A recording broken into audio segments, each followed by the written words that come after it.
Live from the City of Angels, the rare Monday night, even earlier than we're usually on here because I didn't get a chance to react to the Golden Globes nominations here this morning. It's too early, man. It's in LA. It's at 5 in the morning. I'm not getting up at 5 in the morning to do a live stream. Maybe for the Oscar nominations, but not Golden Globes. I want to say this before we get into this breakdown of all the nominees, winners, losers, all that stuff. Be a tight stream here tonight because, frankly, I'm exhausted from this past weekend. But we're going to make everything crystal clear and get you set. I want to say this. I was one of the only people who said the Golden Globes were going nowhere, right? Remember when they were nearly, quote, canceled? And everyone's like, they're done. They're never coming back. Who said that they're going nowhere? Me. Again. The batting average of MMT, 998. I mean, easily 998. Maybe it's even 999 at this point. I'm thinking that it might be that. Here we go. Let's do it. Golden Globes nominations just came out. Beverly Hills, Beverly Hilton. I've been there twice to the Golden Globes. What a night. Let me tell you. Of all the things I've done here in LA, all the events, dealing with film, getting out and about, the ones I remember the most are the two times I went to the Golden Globes because those parties, I can't even describe it, man. I can't. Here's the best way I would describe the Golden Globes, right? So you walk into the Beverly Hilton and you're in the middle of the lobby, and every studio has after parties throughout the entire hotel, restaurant, next door, everywhere. And you go into the lobby and it's like being in an airport full of famous people. You look every which way, you're like, holy shit, here's this person, that person walking right by you, going to all these parties, carrying the globes, all that stuff. I mean, it is something that I wish all of you could experience. Even those of you who hate Hollywood, you would think it's pretty cool because there's no way to not think that when you're in the middle of the insanity that is the Golden Globes there at the Beverly Hilton, smack dab in the middle of Beverly Hills. Let's get into the nominations. Now, remember, this year, it's been a little bit more difficult for me because some of these films I've not gotten to yet because I've been lazy. Okay, I'm just telling you, I haven't driven all over LA to see these films. I've seen a lot of these films. I can comment on the ones I've seen, and certainly we can talk about the ones that look like, even if I haven't seen them yet, they're looking like they're going to be good for Oscar because you're seeing them show up everywhere, right? Not just here. You're seeing LA film critics, Boston, New York. And once you start to see them over and over, like in Anora, even though we hated film. I mean, listen, don't get me started on Anora here tonight. But I will tell you that clearly that's in, right? Obviously, you'll see here as we go through these nominations, Anora is well represented. The number one film, though, is Emilia Perez, which, of course, is Netflix, which means I'm not watching it. You guys know how I feel about Netflix. I'm not going to support a studio that doesn't support theatrical. Why am I going to do that? I don't care. I'm not. Last year, I sat through a few of their films, May, December. Oh, my God. And I actually didn't hate Maestro, right? So I was one of the few. I like the filmmaking, but I'm not going to watch Emilia Perez. I'm drawing the line, right? You have to appreciate the fact that I'm not a whore. Okay. That you can use as a quote. All right, here we go here. Let's go to the top, right? Let's just start right here from the Golden Globes actual website. Best motion picture drama, Complete Unknown. Mangold's Dylan biopic with Timothée Chalamet. Conclave film I did see that I think is okay. I do not think it's as good as The Two Popes from a few years ago, the Netflix film. I know. I just bash Netflix, but I do really like The Two Popes. It's one of their better films overall. Better film than this. But here it is. Conclave, I believe, got 7 nominations. Emilia Perez, again, 10. Complete Unknown, though, big win for this because initially the word was the film's pretty solid. Maybe not great, but it feels like that momentum's turning. And remember, Searchlight, who is behind A Complete Unknown, they don't mess around. Searchlight knows how to win. They certainly know how to get nominations, right? Go back to The Favorite just recently, 2019. Remember how they played that. We talked about how important it is for slotting when it comes to when you are the studio, you get to decide which way you want your actors or actresses to be slotted, supporting, lead, right? And sometimes there's category fraud. And I think The Favorite's clearly an example of that. Emma Stone's the lead. But why did they not put her as the lead? They put Olivia Colman. Why? Because Emma Stone just won for lead. They knew they could get Emma Stone a supporting nod and also turn around and get Olivia Colman a nomination and lead and the win, if you remember. So that's a perfectly played hand, right? That is Searchlight being the brilliant studio they are when it comes to awards. I want to say this because I know that I'm late to the party with the reaction. I was looking at some other reactions on YouTube, and I'm telling you guys, I'm just going to say it very short and very sweet. There are some shitty streamers and people out there. Why do you watch these people? I don't know what they're talking about. I'm already into the stream like 2 minutes, and I've already blown away the majority of the entire stream. I just watched some of this guy. I'm not going to tell you who it is. I'm like, what? Why are people watching this shit? Forget it. I just, you know I'm going to rant. That's what I do. I come on here, I'm going to rant and rave. By the way, are we doing this live or are we taping it? We're doing it live. It's 6:08 here in LA, 9:08 on the East Coast. We don't mess around. I don't have a teleprompter because we are the champions, undefeated heavyweight champions of the world, baby. Dune Part 2 is your third film. I said I was going to come on for like 15 minutes, and look, we're already like, what, 5 minutes into this, and I've already been ranting and raving and twisting and moving all over the place, throwing all kinds of information at you. I didn't even prep for this. I just got back from the gym. I said, let's just do a quick stream because I didn't do something in the Golden Globes. Do you see? This is why we're the champions. We're the gold standard because I don't prep. I just know this shit. I don't need to sit here and study it. I wish I'd seen all the films, but I can't help that fact. Dune Part 2 is not as good as Dune Part 1, right? It's not as good. Don't listen to anybody who says it's better. It's definitely not better. Dune is better than Dune 2. That said, it's one of the best films of the year. Bad year this year, right? So when you look at Dune Part 2, as a tech play alone, it should be a heavyweight across the board like the first was. As you know, all those wins, so many unexpected. When you go back, the problem was Denis not nominated here, not nominated there. I mean, at the Oscars, what's happening, right? How do you listen when you talk about direction and you watch Dune? You have to put Denis in, right? Duh. I would put him in way before I put Sean Baker, and I like Sean Baker, the director, from a technical aspect, not a writer. Okay, I'm gonna go off on an order. Just give me a second. Nickel Boys, I can't wait to see. I'm seeing it this week, and the cinematography is getting a lot of love, and I like the idea of how it was shot. But until I see it, I can't verify it, but I do love anything shot on film with a unique aspect ratio, all that stuff, right? September 5th, by the way, was tonight's AMC Screen Unseen. I'm not even going to go. I'm too tired. I'm not going to see it. I'll see it. It opens this week in LA. I've heard mixed things on it. One of my friends I really trust was like, it's boring. Then other people say they really like it. So I don't know. Again, remember, I just go in and say, let's just wipe the slate clean and let's just watch the film and get after it. And that's how we do it. That's why we win. That's why we're the champions, because I'm always objective, always starting from zero. We don't start at 50 or 75 because the director has a filmography of classic films. We go, nope, this is a brand new film and we're going to wipe the slate clean and we're going to watch it. Go back to Ferrari. Bad film. Boring film. Michael Mann has lost his directorial ability. It's gone. It's fucking gone. Watch Ferrari. Oh my God. That film, I almost fell asleep during Ferrari. And the direction is, oh, it's Michael Mann. He's so great. You know, you go back to what he did with Heat and Collateral. Of course, yes. But this is Michael Mann now at 108. Okay, but he's no longer the younger guy. I'm not going to have the conversation here tonight again. I'm telling you, when you get older, you lose your fucking fastball. Do you see Tom Brady still playing the NFL? And he played a long time. No, because sooner or later, you're too old for the kids' game. Moneyball, right? You're going to be told that.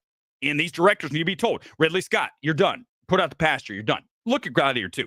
I told you guys what a lazy film that is. And then the cinematographer came on and said, yep, he's just like go, go, go, go, go. And you can see it. The film is so, by the way, not here. What a surprise. Oh, but remember our boy Soups. Oh, it's the best film ever made. You guys, anybody who comes after me, don't fucking bother. Go hammer the clown Soups. Don't come after me. I'm the hero. Don't come after me. Soups is the villain. Soups. Talk about a fucking clown. Brutalist is. Did you get? Well, I did. I defy you. Go watch any other Golden Globe stream and tell me within the first, how long we've been on, 7 minutes, that they're better than what you just watched. No one, not one, not the two twins who like, everything's so great. Oh, you know, I mean, can you imagine if I came on here and was doing that shit? Certainly I have my own thing, but I don't go, oh, wow. Oh my God, did you see that? Oh, Like, what are you doing? Who are you real? What kind of are you? I don't think you're a real person. This is an act, and I'm not. This is not an act. You can see this. For better or worse, definitely not an act. I can't wait to see The Brutalist, although I am going to wait to see it in a recliner. I'm not going to sit it cramped into the DGA here in LA for 3+ hours watching The Brutalist. I'm going to be in my recliner at AMC down the street here in Burbank, the number one AMC in the entire universe. Burbank rocks, and I will be in my recliner for all 3 hours and 45 minutes of that movie. I'm not watching that movie in a regular seat. You crazy? Let's go to musical comedy. And I think I've seen all these except for Amelia Perez. So I'm sorry. I'm not watching. You're not going to make me watch it. I'm not going to happen. All right, here we go. Real Pain. Love the film. You guys know. Go back to the MMT evaluation we did a few weeks ago. Screenplay. I think it's one of, if not the best screenplay of the year. I said that in the reaction. You watched it here live, as always. And then you look at Kieran Culkin, if not the best supporting actor I've seen this year. You got to be right there. I mean, I haven't seen everything yet, but he's number one right now, and he's got to be nominated. Now, I don't watch what's it called, right? The HBO, Succession. I don't watch it. So don't tell me he's doing the same thing. He's doing the same. I don't watch it. So don't tell me he's doing the same things. I don't know. I'm telling you what I watch when I watch the screen. I watch Kieran Culkin. It's a hell of a performance, and it's not an easy one, right? He's got a lot of things to do. He's a depressed dude. He's got a lot of just manic stuff. It's really truly a work that you need to pay attention to. If you haven't seen A Real Pain, you got to see it. Didn't do real at the box office. What a shame. Great film. Anora, I'm skipping it. I don't want to talk about Anora again. Most overrated film in the past decade plus. No contest. None. Not one. Not Everything Everywhere. Not Coda. I mean, Coda's bad. Coda from a filmmaking perspective, so unremarkable. But Anora, from a screenplay, your one-layered bitch, Mikey Madison, the entire time. Oh, she doesn't have no layers. She's not likable. Screaming the whole time, right? When they have her on the couch and they're taping her mouth for 45 minutes, that middle scene, it's one of the worst screenplays of the year. So I don't care if it won the Palm. Do you guys understand? I don't live in a world where just because something won an award somewhere, it's defined as good. There's no debate ever to be had. I tell you what, The Substance destroys Anora, okay? And by the way, Substance coming up in a second. Challengers, one of the best films of the year. Definitely Lucas' best film. Better than Queer, although I appreciate a lot of things in Queer. It's very inaccessible for the average person, okay? That's why it's not here. I mean, even the voters are like that, I don't know if Daniel Craig got nominated. I don't think he did he? We'll find out in a second. I mean, I can see how he would and wouldn't. It's like a fence thing for me, right? I'm right on the fence. Amelia Perez, skip, not talking about it. And then The Substance, best film of the year for me right now. Number one on the draft board on MMT is The Substance. And you know what's way up there, too, is Handling the Undead, which, of course, none of you have seen or care about. That's fine, but that's what we do. We don't talk about all these huge films and say they're great because Anora is from Sean Baker or Denis directed Dune 2. I don't care who directed Handling the Undead. Blew me away, okay? Going to be a horror masterpiece down the road. Trust me on that. Wicked is another really strong film, great adaptation of its source material. I've seen the Broadway play. I have no problem with Wicked being anywhere in any best films of 2024. No question. Wicked's a better film than Anora. Much more entertaining. Anora is a drag to watch. It is such an unpleasant experience to listen to everyone bitch and then do whiny Gen Z shit that's not funny for an hour. Is it 2 hours? I think it's 2 hours, isn't it? I don't want to go back and even think about that movie again, except for the Take That remix at the beginning. That's it. And then later. That's it. That's all I want to think about with Anora. Everything else, I'm just going to completely swoop. I literally have the Men in Black pen zapped. It's gone from my brain. I don't ever want to think about it again. Let's go to animated. I'll get you a few comments too, guys. I'm trying to gun through this, get my thoughts out, as you can tell, and then I'm out. Done. It's not even an hour tonight. Although the way things are going, it's going to be like 7 hours. Flow is a film that we reviewed, I believe, a week or two ago here live on a Sunday night. It really needs to be a short. It runs out of steam quick. It looks great. It's got a cool concept. Another one of these, telling you the end of the world's coming, which they keep reminding us that it's coming. And I believe that's true. But when you watch it, it's like a reset, right? Here comes the biblical flood, and the cat has to get away, and he's in the sailboat with the other animals. I mean, it's got the Noah's Ark thing. It's got no dialogue. I can see why people appreciate it, but it's not as good as one of the films here that I'm very happy to see. I'm very happy to see. We'll get to in a second. Inside Out 2 is also here, no surprise. Biggest animated draw at the box office here of all these films by far. Although Moana 2 is really kicking ass. It's there as well. You see Wild Robot, not a film I'm very high on. Okay, I don't dislike Wild Robot. I'd give it like a 7 at best. It's very preachy. You talk about climate change message. Oh my God, right? Here's the Golden Gate Bridge. Look, it's flooded. Yeah, some of you didn't even notice that shit. Some of you miss stuff. You know that? You don't see things. Okay.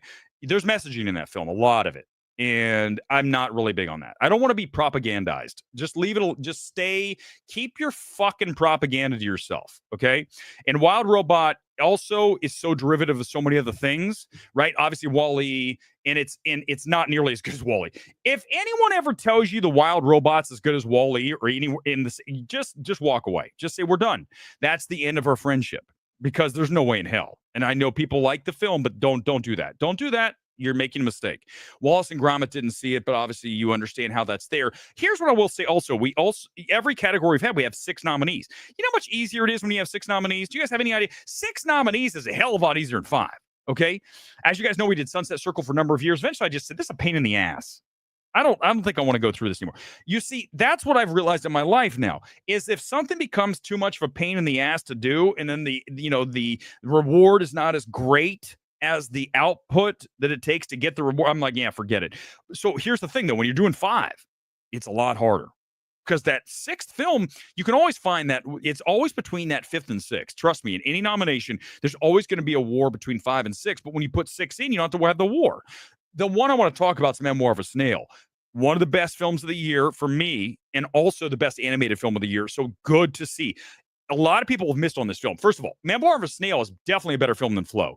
Okay, it's got much more emotional stuff going on, and also it's weird in a cool way. I remember sitting through Memoir of a Snail a few weeks ago, and I was blown away by some of the things that happened, because it's not what you expect from a claymation, stop motion animation kind of thing. You're like, what? Holy crap, this is definitely not for kids. Not like it's not X-rated, but there are definitely things in it that are not for kids. And I think that's what's so cool about animation. Obviously, you guys, anyone who watches anime knows that. But in this case, when you look at a Memoir of a Snail, you're like, oh, well, it's going to be some Wallace and Gromit. Well, no. It's definitely very much of a neon A24 claymation movie, right? It's weird. It's IFC, very much like Neon and A24. I love that film. So I'm glad, really happy to see that show up.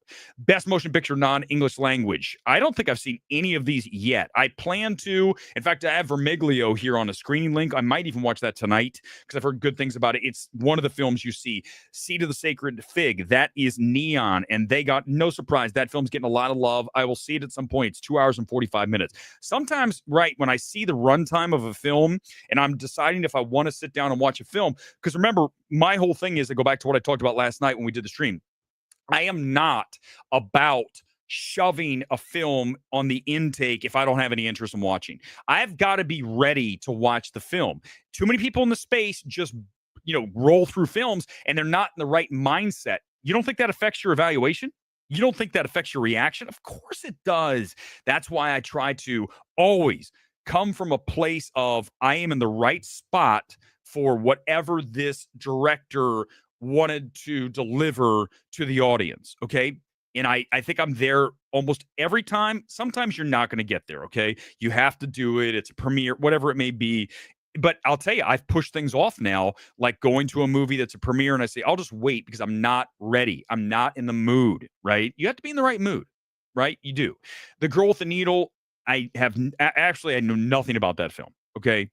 So I can't even comment on that. I'm Still Here is getting a lot of love. Brazilian Entry, that is apparently a very strong film. Obviously, any of these films, I'm always all about international feature because, or in this case, the non-English language, right? Former foreign language.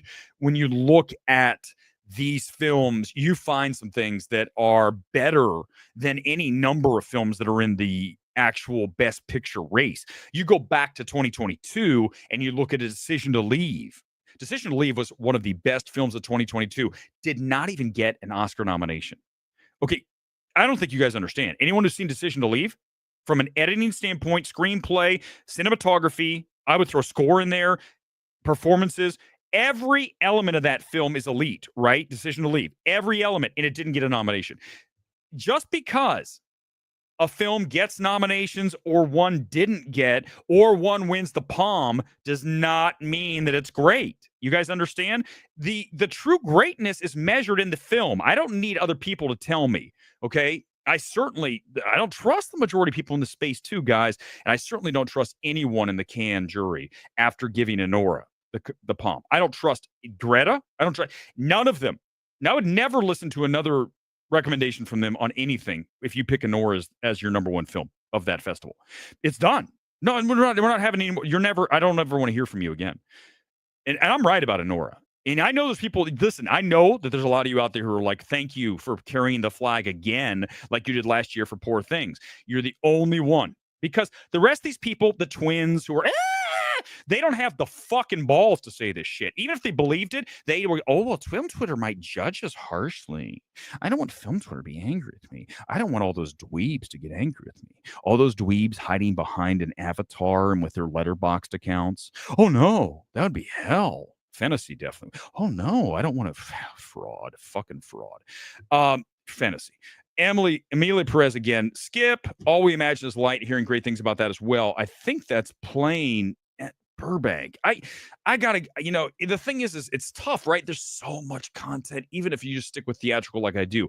It still is, at sometimes it's right, it's work. And I don't ever want to have to feel like when I go to a movie, it's work. I want to feel like I'm just ready to go to a movie and I want to enjoy this. I want to be taken away with the vision of that director, whatever that film may be. A best performance by a female actor in a motion picture, by an actress.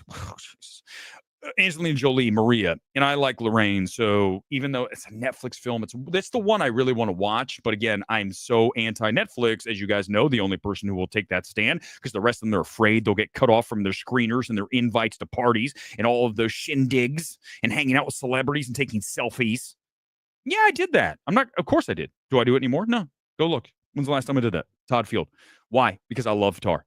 I adore Tar. I'm going to get a picture with Todd Field. And then we talked about Hildor's score, which no one else talked about. He was like, what? Like, yeah, let's talk about Hildor's score. It's not there. Don't make do you see? That's what I bring to the table. These other people are like, oh, you're so great, Todd. Todd's so, and he's just like, fuck. His eyes are rolling back in his head. And I come up and I'm like, listen, is Hildor's score even in the movie? And he's like, he just went, what? He looked at me like, who the fuck are you? Well, I'm sure he knew, but let's assume he didn't. He's like, this is someone who knows what they're talking about. Of course I am. Fernanda Torres, I'm still here. She's getting a lot of love. Kate Winslet Lee. Okay, this is a great example of getting a nomination because you're busting your ass. Okay, doing the work. Kate Winslet has had you have no idea how many I've seen, invites to hang out with Kate Winslet for Lee. Okay. It reminds me back to Darkest Hour with Gary Oldman, going back to that award season. The reason he won that year, I'm not saying he wasn't great. I'm telling you the reason he absolutely took it, and in the end, in that race that was pretty tight, is because he did so many meet and greets, so many press the flesh functions, and that counts. And that's what Kate Winslet's doing. They just had one at CAA the other day. Can I just tell you again, go watch another stream, go pick another one, pick any other Golden Globes reaction, and you come back and you come in the comments and you say, who is destroying you? In fact, go to their comments and say, Weber just destroyed you, because they don't have, do you see what I'm talking about? Stuff they don't even get, because they're doing the stream from Toledo. Do you understand the difference? Do you guys get that? There's a huge difference in who you get your news from. Are you getting it from someone that's in Dayton? Or are you getting it from someone who's been to CAA as recently as a week ago? Do you guys understand this shit? It matters. I don't care. Ultimately, I do, because I enjoy the stream and I like to go off on people like fantasy. I'll do it all day. But here's the thing, is that you have to understand, when I'm on here, I know what the fuck I'm talking about. These other people don't. They just talk a bunch of bullshit. Listen to them. Truly listen to them. They don't really know what they're talking about. You never think that with me. You never have. You're like, I think this guy knows his shit. He definitely is aware of all these things. Even if I haven't seen the movie, I know who the studio is. I know, except for some of the foreign language. That's okay. I'll know them all soon. Just give me a second. Nicole Kidman, Baby Girl. Clearly, she's the number one attraction for that film. When I watch that trailer, I'm just like, I mean, first of all, trailer shows you almost everything. I get what that story is. I'm not that excited. I do think Nicole Kidman's a great actress. So obviously, yes, I understand why she's here. And I'll have my review of that whenever it comes out. I'm not in a rush to see Baby Girl. It's not something I'm like super thrilled to run out and check out. But I did already see Last Showgirls. We talked about, we did that MMT evaluation, I think like 2 or 3 weeks ago now. And I really love Coppola's direction on that. It's very raw. It's got a great look. I think it's one of the best looking films of the year. And Pamela Anderson is solid for what is demanded of that role. Do I think it's a winning performance? No. Do I understand how she gets in here? Because I think, right, it's Pam Anderson. It's a neat story. Where's she been? It's very much like you look at a Brendan Fraser. Obviously, Fraser's different because, people viewed him as an actor. Pam Anderson was Baywatch, pinup, right? That stuff. Barbed Wire. She was not someone that you associate with awards. You look at Fraser, and that was a different story. At a time, he was a very heavily working actor. And for him to return, that story was, here he is, right? The comeback story. Everyone loves that. Okay. And Pamela Anderson is part of that. She gets swept up in that. I do like the film. I do think narratively it's a bit sparse. And I think some of you are going to be bored, even though it's tight. It's like 85 minutes. So I'm not going to complain. But there's a few things I'd change about it. But go back and watch the evaluation. I don't mind her being here. I like it because it gets a little juice onto your show, right? Remember this. A lot of these picks, if it comes down to do we want Pam Anderson or actress B, here's the deal. You say to yourself, because listen, no one's auditing this. No one's finding out if you left someone out, because you're going to pick Pam Anderson because you're going to get more headlines. Is that right, guys? You understand that? Again, thumbs up right now. Everybody's thumbs up for Weber, who get another one there that no one else is understanding. No one else has said today. I guarantee if you watch any other stream, no one else is talking about that. No one certainly has talked about Kate Winslet in The Press the Flesh at CA and all the other things she's done. These are thumbs ups. I need thumbs ups now. Thumbs ups, not one. I need multiple if you're on YouTube. If you're on X, I don't know what to tell you. Go to YouTube and give me a thumbs up. Here's what I'm telling you. That is why you get a Pam Anderson in here, because you get publicity. Same thing with Stan with 2 nominations. What happened? That's a story. Okay. Do you see? You're creating stories for the trades and for the rest of the publications that are talking about the Golden Globes. If you don't have stories to attach, then you don't get quite the pop in PR that of course they want. That's not saying they're picking people for PR, but I'm just saying when it comes to push comes to shove, you're picking the PR play. You guys understand, right? Thumbs up if you understand. Thank you. Tilda Swinton, Room Next Door. Saw the film. Not a great film. She's here. I understand, because she is a heavyweight in the world of actresses, or in this case, female actors. But the film is definitely one of his weakest films. Okay, Parallel Mothers, better film than The Room Next Door. But when you watch this film, I think she's the best part of it. Moore's okay. But the film's, trust me, when you guys watch, whenever you get around to watching The Room Next Door, because I know it's Sony Pictures Classic, and they're always weird with their releases. They're like, we're going to put it in 3 theaters, and it's not on digital for forever. So a lot of you I'm going to tell you this, I wouldn't bother. I haven't even done the evaluation of it. That's how underwhelmed I was. I wasn't even like motivated to do an actual MMT evaluation. I went to CAA to see that, and I was like, why? Why did I drive to Century City to see this? But here she is. Because remember, you're going to pick a Tilda Swinton, because go back to Denis, and you go back to a Baker, you go back to a director who has, or in this case, Swinton, who has a filmography and a stature and has been there and is as respected as any other actor out there. You're going to get that nomination just based on your legacy, based on your prior work, right?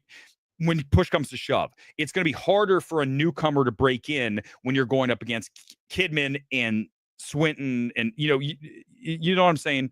That's just the reality of it. So those people are always going to get the advantage, especially when you look at the Golden Globes. Traditionally, they have a very high preponderance to put people in that are going to get celebrities in the room. Celebrities. They want to pick celebrities to be in the room because they like that. They're all members, just like, Critics' Choice. They listen, they get in there and they love to be around celebrities. I don't care anymore. I've done it. It's not that interesting. Celebrities are people. There's nothing different between them and you. Okay. Nothing, except they probably have more money. Okay. But other than that, frankly, I don't think, do you really want to be that famous, right? When you go in somewhere and someone's bugging you for an autograph all the time. I think it would be annoying. I do. I think it would be weird. Like, you couldn't even go anywhere. You'd have to put on like a hat and glasses. And you understand why sometimes they do this. Like a Lady Gaga, let's say, who, by the way, didn't get a nomination. Listen, Joker 2 should be here. Let's not. I'm just telling you, it should be here. It's one of the best films of the year. Now, you can all yell and scream at your computers or your tablets or your phones, whatever you're watching.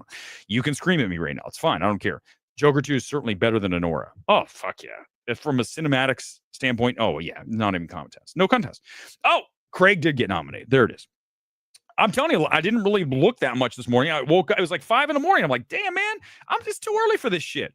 So now I'm actually digesting this with you live, right? So it's a true live reaction. Adrian Brody, Brutalist, I think he's in for sure for actor at the Oscars. He's everywhere as far as these nominations from every critics group. So clearly he's one of the best. Coleman Domingo as well for Sing Sing, a film that I'm definitely down on compared to most people. The best part of that is Macklin. He's the supporting play. He's the best part of that film. The film needs work. Okay. The film is okay, listen, there's a difference when you make a film like a Sing Sing that you're trying to emotionally connect with the audience, right? These guys in prison that are putting on plays to give themselves some sense of giving back. And, when you're in prison, obviously you lose all that, you lose your identity. Gives them some sense of that inside the prison walls as they do Shakespeare. But the film, it's not that well directed. Okay. It's not poorly directed. It's just not expert direction on it, right? The edits need to be tighter. There's just a lot. And go back and watch my evaluation of that. I know I'm right on this. In A24, I don't know how if this is your best film of the year, Brutalist I haven't seen. Sing Sing is like, it's not in my top 20. Okay. But I understand why Coleman's here. I do like Coleman. I don't think the performance is bad. I'm just telling you the film's not great. Daniel Craig, here he is for Queer. And again, Luca's best film of the year is Challengers. But there's a lot of things to like about Queer. But again, when you get that film, if it's coming to you soon, because I know it is, just be prepared. I would say, I saw someone say this. I give the person credit. They said they called it Luca's Beau is Afraid. There's more in common here with Queer and Beau is Afraid. I'll admit that. It's more accessible, though. Beau is Afraid's unwatchable. Queer is close, though. Queer borders at times. It's very slow. My God, you have to have patience to get through that film. But it's Lucas' directorial flourishes that make that film what they make it what it is and makes it a recommendation for me.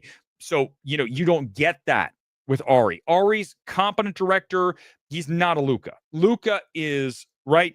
If you're talking about directors with singular talent, Luca is 100% on that list. Ari's not. Okay. He's not a bad director. He's just not a Luca, right? You guys understand. So that's why Queer is a better film, because the director is more talented. Okay. Right? Good. I'm glad we're on the same page. Again, everyone's on the same page here. It makes it easier for me. Ray Fine for Conclave. Again, not a huge fan of the film. He's doing what he always does. I'm not saying it's a bad film. I'm just telling you, it's definitely, if this is one of our best films of the year, it just tells you again, 2024 is terrible. Terrible year. Sebastian Stan, The Apprentice. This is very, very rewarding for me. I'm not going to lose it like one of those phony ass YouTube. Oh my God, look who's here. I loved him in the movie. We're not doing that. But I'm going to tell you, when I came out of The Apprentice, I finally watched. I actually didn't see it in the theater. They sent me the link. I watched it here. And I really like the film. I mean, I know it's Trump. I understand a lot of you have a problem with that. You got to get over that shit, guys. You got to get over that. Okay. You cannot even if you hate Trump, you can't let that run your life. Are you kidding me? I can't watch a movie. I'm going to be triggered. Imagine being triggered by something. Can you imagine like being that weak mentally? I can't watch a thing that has to do with Trump because I'll be triggered. Like, what? Like, just don't be like that. Be stronger in life. Don't be one of those people. But it's a strong film. Strong is very good in that. Jeremy Strong is great. and he's not anywhere. I'm not seeing him show up anywhere, but I am thrilled to see Sebastian Stan here also for A Different Man. We'll get to in a second. By the way, how long's this stream? Shit, man. I was only going to be on for like 20. It's already 30 minutes. The twins that are like, oh, everything's great. They're on for 20. I'm not even, God almighty, I'm so sorry. But you're getting so much more information here. We're already 15 minutes longer than them, but you've already like quadrupled the information you're getting. Do you understand that? This is a nutritionally dense show.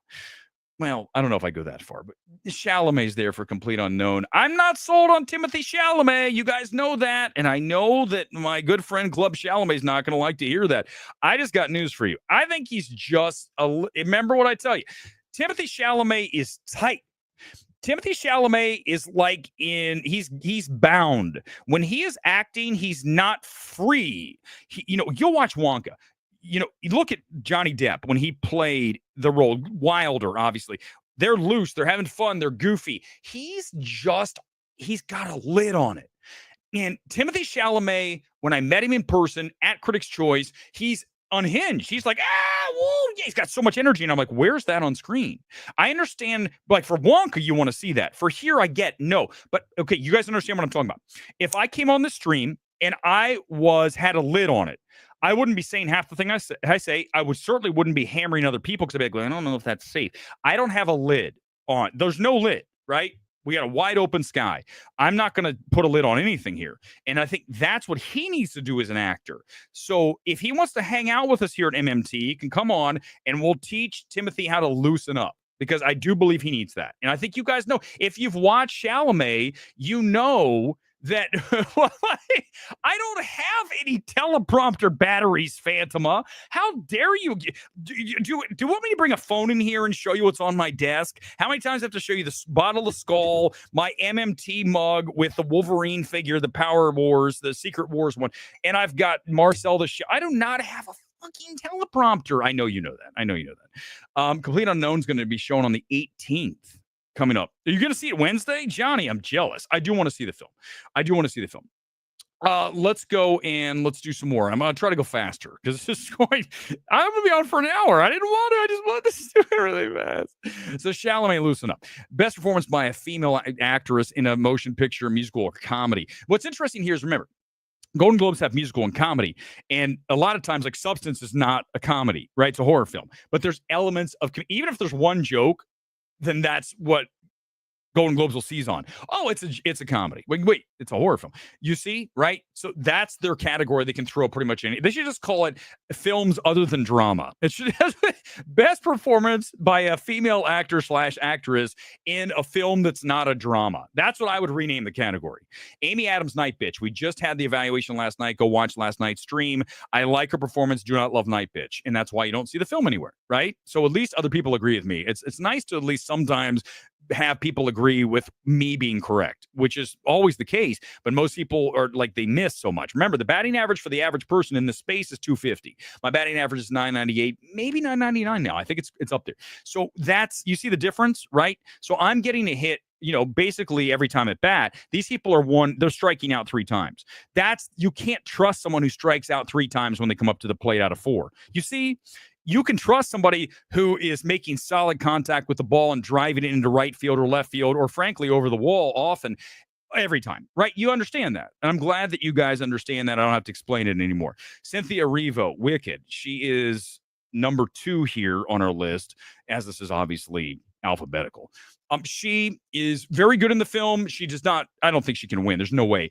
Not just because it's the first half, but listen, there's other performance I want to get to. I would pick Demi Moore, certainly for the narrative, the comeback story again for Demi Moore, but she deserves to be here. Tilda Swinton, listen, the movie's not good. Substance is the best film of the year, right? I know a lot of you don't like the end. I get it. But listen, even if you don't like the end, we talked about it last night, how you're riding and then all of a sudden you take that dip, but it comes back up with the finish on the star.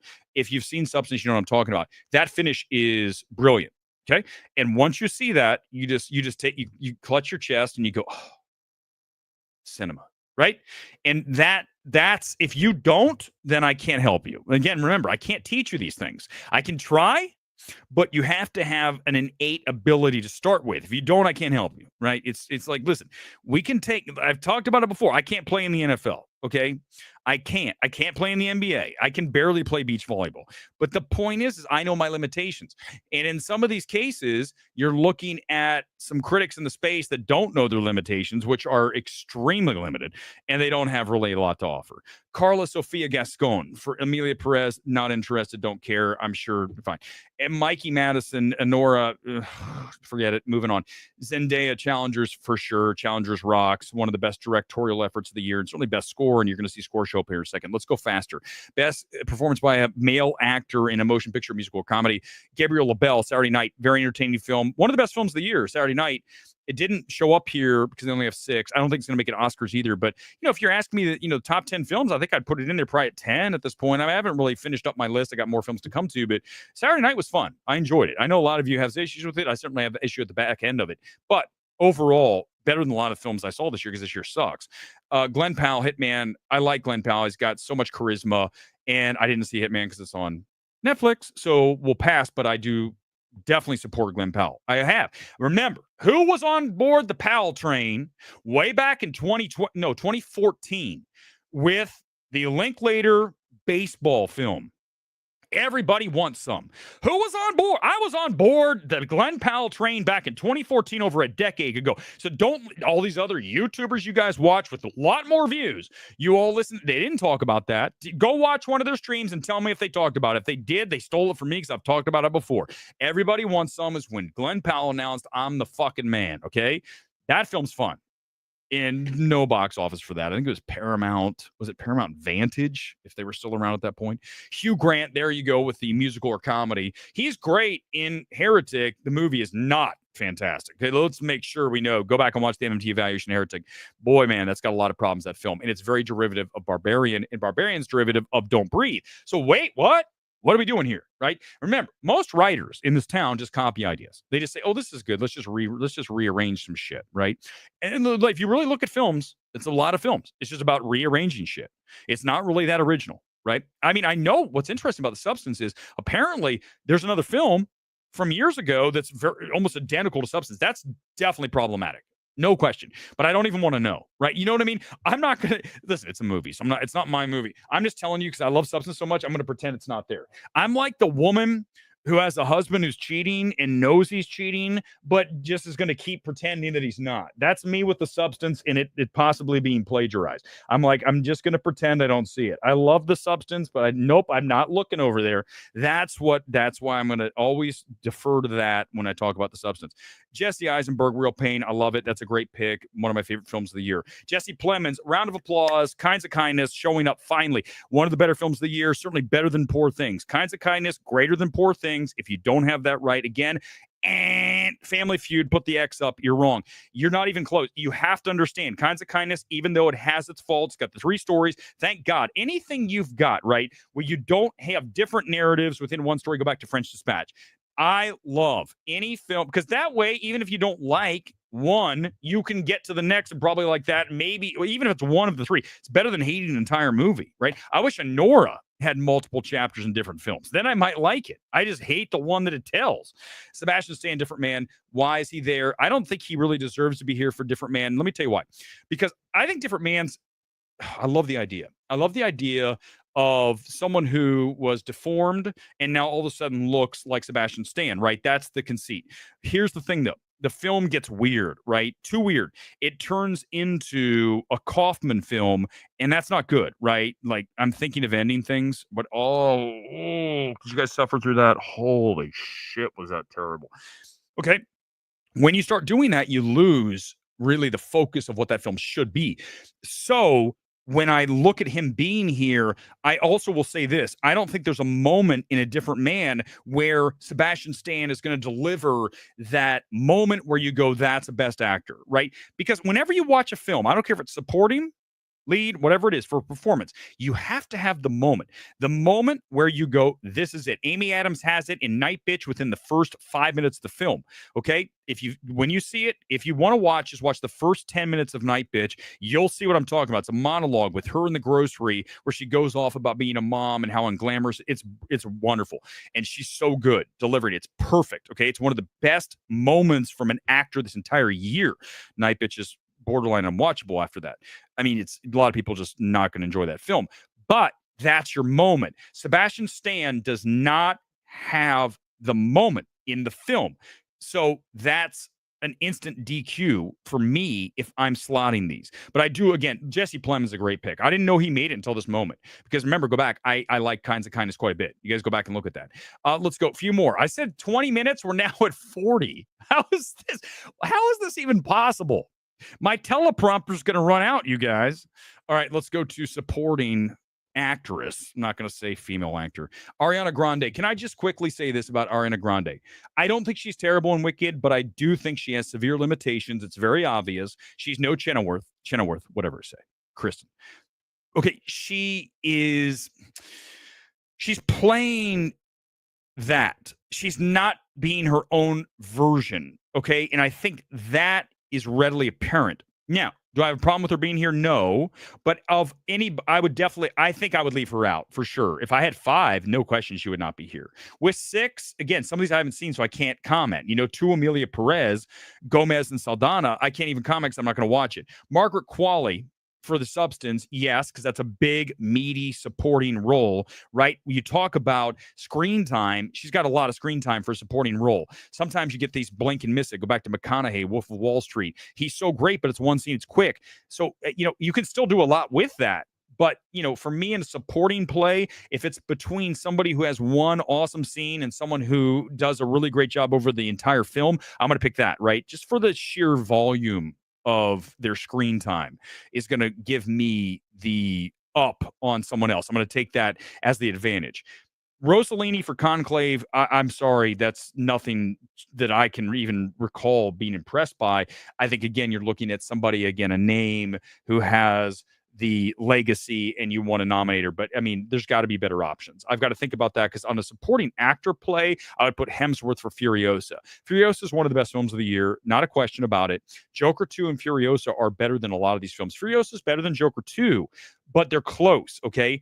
Furiosa is better than Fury Road, and I know a lot of you are going to lose your shit. You're throwing stuff and yelling. I don't care. It's better, okay? It's a better film. It's got much more going on, right? Fury Road's a one note. Let's chase across the desert to get the fucking gas, and then the whole thing. Okay, get there and get back. This film has more going on. I like so much of Furiosa. It's just unfortunately it's not going anywhere. But Hemsworth is fantastic in that film. He's so good. And that's where you're looking to put someone in for supporting is a Hemsworth, right? Someone who really stands out in a film that maybe you didn't expect. You didn't expect Hemsworth to show up as a supporting actor, and there he is. There's been other ones this year, but he's one for sure that stands out for me. Felicity Jones, Brutalist, I can't wait to see it, even though I'm going to watch it in a recliner. Now I get supporting Denzel Washington. I have no problem with that. At least he makes Gladiator 2 watchable, right? Because listen, that film's bad. The film's very boring. The direction's mid at best. I think that's being kind even to call it mid. And Ridley Scott's lost the fastball. He needs to retire. Okay, go back and watch the stream. Not going to relitigate tonight. We don't do that. I'm just going to hammer it and then move on. Denzel, I don't care about his accent. I know a lot of you have problems. I don't give a shit. He is fun, and that's where you reward. He's very much Denzel is Chris Hemsworth, right? Denzel, Gladiator 2, Chris Hemsworth, Furiosa. But that's why, listen, I can tell you this. I would take Furiosa. Think about that for a second. Denzel, and I like him in Gladiator, but Hemsworth is better. Hemsworth's better in Furiosa. So this is why I really should just run my own awards group. I don't need anybody else. We're just going to have the MMT awards, and I think we'll just do that this year. Okay, let's just go ahead and plan on that. I'll give you my nominees, and once I get at the end of the year, instead of the best of, I'll give you the MMT awards for 2024. And I'll list my 10 best films. So I'm just going to get through the list just like this. And I think we'll get a lot of really cool choices in there. Edward Norton, Complete Unknown, which I can't wait to see the film. See it on the 18th. AMC's running that as an IMAX special. Guy Pearce, Brutalist, hearing great things. Jeremy Strong does show up here. Okay, there it is. Okay. I didn't know until this moment he did. He's fantastic in the film. The Apprentice is very good. It's a really cool story about the rise of Donald Trump. Oh my God! You said that it's a cool story about the rise of Hitler. Okay, so just those people are out there. So here's the thing. Watch The Apprentice, and you'll see two great performances. Okay, just a fair warning though. I always like to say this because I know I have people from both sides here. There's a lot of gay sex in it. I'm just gonna let you guys know that. I mean, I knew you knew there's gay sex and queer. There's gay sex in The Apprentice, so just be warned. Okay, if you're gonna watch it, it's just not with Trump, but with. Okay? So I just like to give you just let you know before you get into it, so you come back and you're like, I didn't want to watch that. Well, I just told you that's what it is. I mean, you knew with queer. Come on, I need to. But with it's like it's a trigger warning. We talked about the people trigger. I'm just letting you know. I told you guys. Let me just say before anyone goes, well, why are you giving me a trigger warning for gay sex? I don't want to watch any sex. I just want to watch. If I want to watch sex, I'm watching Pornhub or X Hamster or one of the other ones. I'm gay. I'm not gonna bother with going to AMC to watch people screw on screen. I'll watch it on X videos, right? You guys feel me? We talked about Nicole Anderson last night. You guys remember I said Adriana Chechik is the GOAT porn star of all time. I mean, none of these other people are even talking about that. They don't even know what. You see? So don't say that, oh, you're giving me a trigger warning for the gay sex. I don't want to see any sex. No sex. I'll watch that in an Adriana Chechik movie. Scene. Do you guys understand?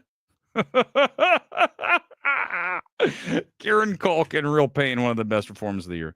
And let's see who else we got. Oh, God. The gangster from Lenora. Yura Borisov. God, that movie sucks. I don't even want to talk about it. I'm done with it. Let's go to director. We still have more. I didn't want it. This is an hour. This is going to be an hour. I'm so sorry, guys. This is my bad. It's 100% my bad.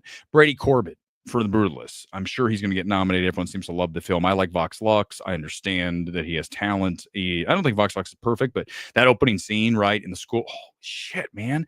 I was not expecting that. You knew I saw Vox Lux. Like, it's a story about a pop star, Natalie Portman, and then they're like, what the fuck? I'm like, damn, it knocks you. You're like, okay, what am I watching here? Vox Lux. So, yeah, and then Farja. Am I saying that right? I think it is. It's not Fargot. Is it Farja? Substance, without question. That's a great pick. Edward Berger, Conclave. It's okay. It's fine. Atiard for Perez. Fine.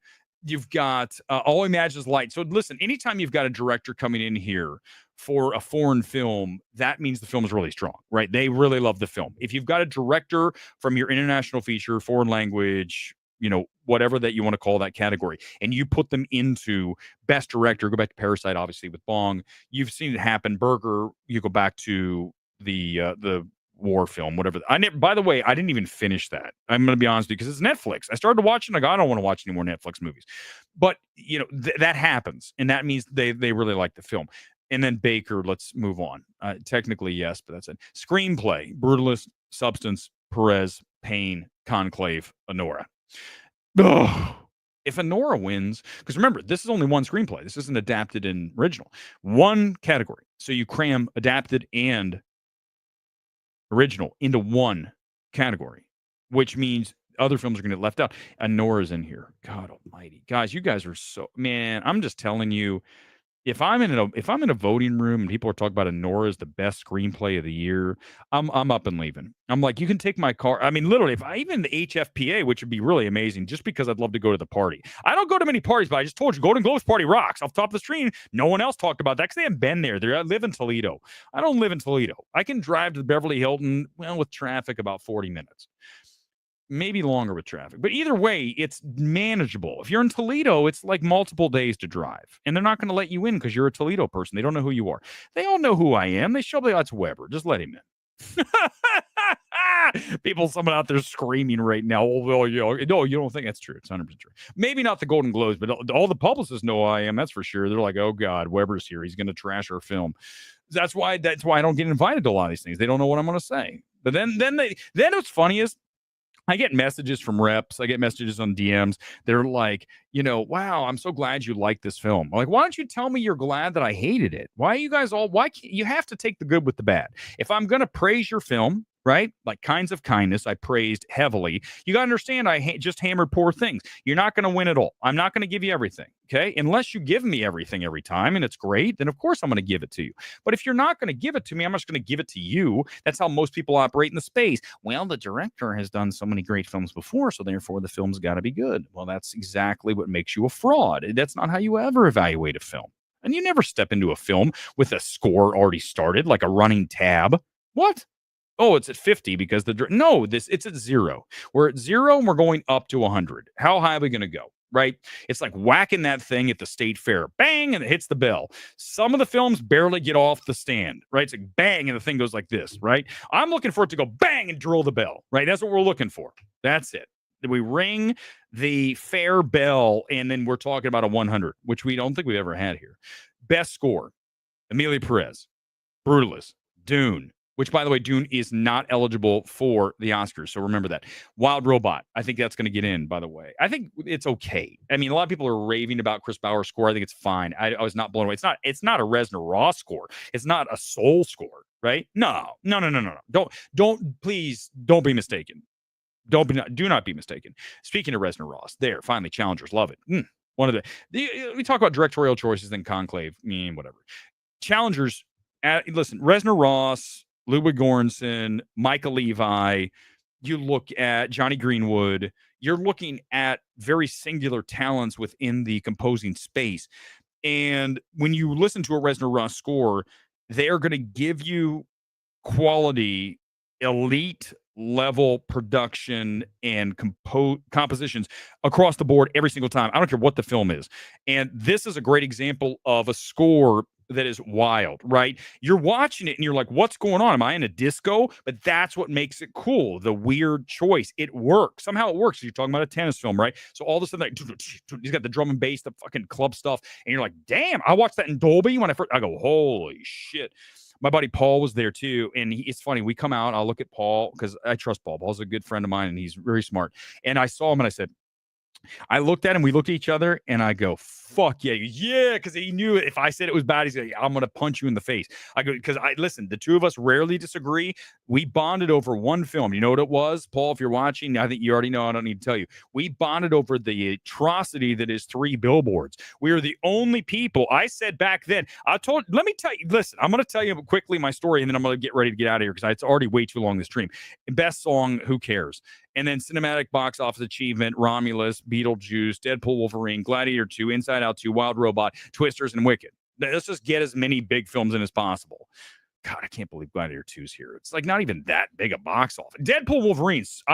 Listen, at the end of the year, Deadpool, Wolverine will be in my top 10. Guaranteed. I'm going to tell you right now, it's in my top 10. So there you go. You know who you're watching now. You're not watching one of these pretentious chin-stroking knobs, right? Well, I don't know if this is who writes for the film stage or who writes for IndieWire, like David Elrick, another guy who's, oh my God, talk about inflated worth. If David Elrick were a stock, he would be a stock that's hellaciously overvalued, right? It'd be like, how is that stock up at $700 per share? That's got to be propped up. It's going to collapse, right? Yeah, it's going to collapse. And then I'm telling you, a lot of these people in the space, they're frauds. I don't think Elrick's as big a fraud as Fantasy. Fantasy's 100% fraud. 100%. His value is, I can't even tell you how much lower his value is versus his actual value versus perceived value, right? His perceived value by many people in the film Twitter space is like a top stock on NASDAQ. The reality is the actual value is like down in the penny stocks. It's very close. It's that far, right? Remember, whenever we start talking about the perceived value and the actual value, that's where I lose my shit. So that's why I always bring that up and I always go after Anora, because the perceived values here and the actual value of Anora, you can't even see on the screen, right? It's on the desk. That's whenever we have that kind of disparity, right?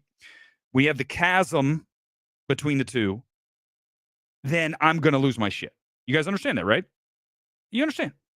Well, it's just your opinion. Stop being subjective. Quickly back to 3 billboards and I'm closing this thing out. This is how serious I am about my film opinions. You guys ready for this? True story, and I'm not going to tell you who it was, but I'm going to tell you the story.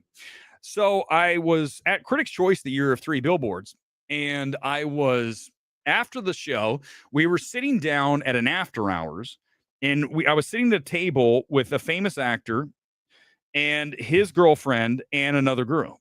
And we were all talking. It was going really well. It was going really well. The night was like really good. And I was thinking, okay, this is going to get fun later. Okay. I'm just, without kidding, I know I just told you I don't want to see any sex but I'm just telling you. So I'm at the table. Remember, these stories are always true. I'm at the table, and the famous actor said, "What about that Three Billboards?" And I went, "Oh, okay." Listen, great. At that moment, the two girls, the one with him and the one that was possibly going to be with me, looked at me like, "What the fuck? Or what are you talking about? Three Billboards is a masterpiece." I'm like, "The hell it is." I had a few beers at that point, and I'm like, shit, Three Billboards. Half that movie doesn't even, it's so unbelievable. The reactions of the characters. The night was over at that point. It was done. Any chance I had was over. I blew it. But to give you some idea of how staunchly I hold my positions on films, I threw it all away to tell everyone at the table that Three Billboards is ass. That is my career in a nutshell in this space. Thanks for being here tonight. As always, we're at an hour. I wanted to do 15 minutes. I don't know what to tell you. Give me a thumbs up for destroying the others as always. We never do it on tape. It's always live here, MMT. If you gave me a super chat, I'm going to look super chats real quick before I get out of here. And if no super chats, no comments. I love you all, but I'm not doing comments. That was an hour already. I got destroyed. I got Johnny on. The rest of you who are here, I love you. Sully's here, and Matt and Luis and all of you. Lord of the Films, everybody who's watching, you're wonderful people, and I thank you for spending any of your night here with us live from the City of Angels. I'll get to comments on Thursday when we destroy, more than likely, that Craven the Hunter. I'll be the only one in the theater, and we'll discuss that on Thursday night live from the City of Angels. Until then, peace out. See you next time. Good night.